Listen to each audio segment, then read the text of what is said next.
World hypertension day উপলক্ষে আজ আমাদের সঙ্গে আছেন কলকাতা থেকে ডক্টর অঙ্কুর দাশগুপ্ত। ওয়েলকাম ডক্টর অঙ্কুর দাশগুপ্ত। আপনার কাছে আমার প্রশ্ন হলো, হাইপারটেনশন কি হার্ট অ্যাটাক ট্রিগার করতে পারে? হ্যাঁ, অবশ্যই হাইপারটেনশন হার্ট অ্যাটাককে ট্রিগার করতে পারে। যে কোনো হাইপারটেনশন সেটা যদি দীর্ঘদিন ধরে আনকন্ট্রোল থাকে সেক্ষেত্রে সেটা হার্টের উপর একটা নেগেটিভ প্রভাব ফেলে। এবং যারা হাইপারটেনসিভ তাদের হাইপারটেনশনের সাথে ডিসলিপিডেমিয়া মানে রক্তে লিপিডের পরিমাণ বেশি থাকে।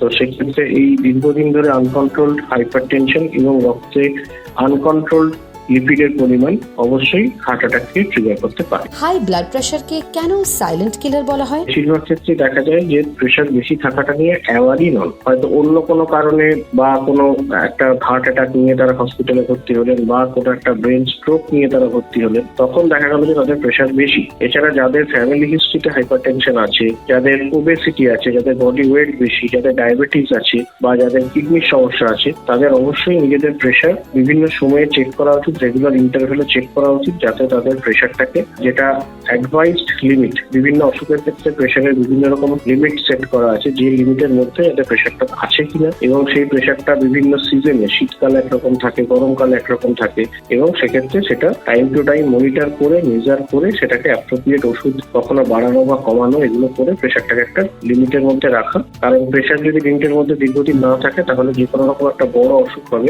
এবং সেক্ষেত্রে তখন আর অনেকটাই সময় পেরিয়ে যাবে যে সেটাকে প্রিভেন্ট করা। হাই ব্লাড প্রেশার কিভাবে হার্ট ডিজিজের সঙ্গে জড়িত? দীর্ঘদিন ধরে যখন কারোর প্রেশার বেশি থাকে তখন সেই প্রেশার বেশি থাকার ফলে আমাদের সারা শরীরে যে হিমোডায়নামিক্স মানে হার্ট এবং ব্লাড ভেসেলস সেগুলোর মধ্যে পরিবর্তন আসে, এবং প্রেশার বেশি থাকার ফলে আমাদের যে মেজর এন্ড অর্গান যেমন ব্রেন, হার্ট, কিডনি, লিভার, তো সব জায়গাতেই একটা পরিবর্তন আসতে থাকে। এবং দীর্ঘদিন ধরে ব্লাড প্রেশার বেশি থাকলে তাতে এই ধরনের এন্ড অর্গান ড্যামেজের সংখ্যাটা বাড়ে এবং এন্ড অর্গানের মধ্যে চেঞ্জেস চলে আসে। সেক্ষেত্রে কিছু চেঞ্জেস আছে যেগুলো ইরিভার্সেবল চেঞ্জ হতে থাকে এবং সেই পরিবর্তনের ফলে হার্টের ওপরে লোড বাড়ে এবং দীর্ঘদিন ধরে হার্টকে সেই এক্সট্রা লোডের এগেনস্টে কাজ করতে হয় বলে ধীরে ধীরে হার্টের মধ্যেও পরিবর্তন আসে। হার্টের মাসল শক্ত হয়ে যেতে পারে এবং হার্টের মাসল মোটা হয়ে যায়, বা হার্ট অনেক সময় সেই লোড দীর্ঘদিন ধরে আর না নিতে পেরে হার্ট অনেক সময় বড় হয়ে যায়। প্রত্যেকটা কন্ডিশনের জন্য আলটিমেটলি হার্ট অ্যাটাক বা হার্টের বিভিন্ন রকম সমস্যা, হাঁপিয়ে যাওয়া, চেস্ট পেন এগুলো বাড়তে থাকে। হাইপারটেনশনের রিস্ক কাদের মধ্যে বেশি থাকে? খুব ভালো প্রশ্ন। এক্ষেত্রে হচ্ছে কাদের হাইপারটেনশন আমরা বেশি এক্সপেক্ট করবো বা কাদের ক্ষেত্রে আমরা বেশি সতর্ক হবো। সেক্ষেত্রে যারা নুন বেশি খান, যাদের বডি ওয়েট বেশি, যাদের ফ্যামিলিতে হাইপারটেনশনের সমস্যা আছে, যারা নিয়মিতভাবে স্মোকিং বা অ্যালকোহলের সাথে যুক্ত, বা যারা খুবই সেডেন্টারি লাইফ লিড করেন, যেখানে শারীরিক অ্যাক্টিভিটি কাজকলাপ যাদের খুব কম হয়, তাদের কিন্তু প্রেশার বাড়ার সম্ভাবনা অনেকটাই বেশি।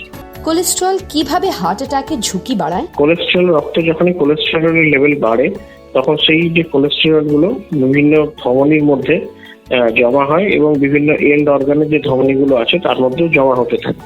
তো যখনই সেই কোলেস্টেরল বিভিন্ন ধমনির মধ্যে জমা হয় তখন সেই ধমনিগুলোর কোলাপসিবিলিটি কমে যায়, ধমনির ভেতরে ডায়ামিটার কমে যায়, তখন আস্তে আস্তে বডির রেসপন্সে সেই ধমনিগুলোর মধ্যে ব্লাডের প্রেশার বাড়তে থাকে এবং আলটিমেটলি সেই এক্সট্রা ব্লাড প্রেশারটাই আরো অন্যান্য ড্যামেজটাকে আরো ত্বরান্বিত করে। হাইপারটেনশন কি হার্ট অ্যাটাক ট্রিগার করতে পারে? হ্যাঁ, অবশ্যই হাইপারটেনশন হার্ট অ্যাটাককে ট্রিগার করতে পারে। কারণ যে কোনো হাইপারটেনশন সেটা যদি দীর্ঘদিন ধরে আনকন্ট্রোল থাকে সেক্ষেত্রে সেটা হার্টের উপর একটা নেগেটিভ প্রভাব ফেলে।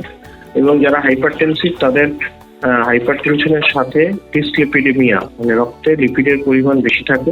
তো সেক্ষেত্রে এই দীর্ঘদিন ধরে আনকন্ট্রোলড হাইপারটেনশন এবং রক্তে আনকন্ট্রোলড লিপিডের পরিমাণ অবশ্যই হার্ট অ্যাটাককে ট্রিগার করতে পারে। হাই ব্লাড প্রেশারকে কেন সাইলেন্ট কিলার বলা হয়? বেশিরভাগ ক্ষেত্রে দেখা যায় যে প্রেশার বেশি থাকাটা নিয়ে অ্যাওয়ারই নন, হয়তো অন্য কোনো কারণে বা কোনো একটা হার্ট অ্যাটাক নিয়ে তারা হসপিটালে ভর্তি হলেন বা কোনো একটা ব্রেন স্ট্রোক নিয়ে তারা ভর্তি হলেন, তখন দেখা গেল যে তাদের প্রেশার বেশি। এছাড়া যাদের ফ্যামিলি হিস্ট্রিতে হাইপারটেনশন আছে, যাদের ওবেসিটি আছে, যাদের বডি ওয়েট বেশি, যাদের ডায়াবেটিস আছে বা যাদের কিডনির সমস্যা আছে, তাদের অবশ্যই নিজেদের প্রেশার বিভিন্ন সময়ে চেক করা উচিত, রেগুলার ইন্টারভেলে চেক করা উচিত, যাতে তাদের প্রেশারটাকে, যেটা অ্যাডভাইসড লিমিট, বিভিন্ন অসুখের ক্ষেত্রে প্রেশারের বিভিন্ন রকম লিমিট সেট করা আছে, যে লিমিটের মধ্যে এদের প্রেশারটা আছে কিনা, এবং সেই প্রেশারটা বিভিন্ন সিজনে, শীতকালে একরকম থাকে, গরমকালে একরকম থাকে, এবং সেক্ষেত্রে সেটা টাইম টু টাইম মনিটর করে, মেজার করে, সেটাকে অ্যাপ্রোপ্রিয়েট ওষুধ কখনো বাড়ানো বা কমানো, এগুলো করে প্রেশারটাকে একটা লিমিটের মধ্যে রাখা। কারণ প্রেশার যদি লিমিটের মধ্যে দীর্ঘদিন না থাকে, তাহলে যে কোনো রকম একটা বড় অসুখ হবে,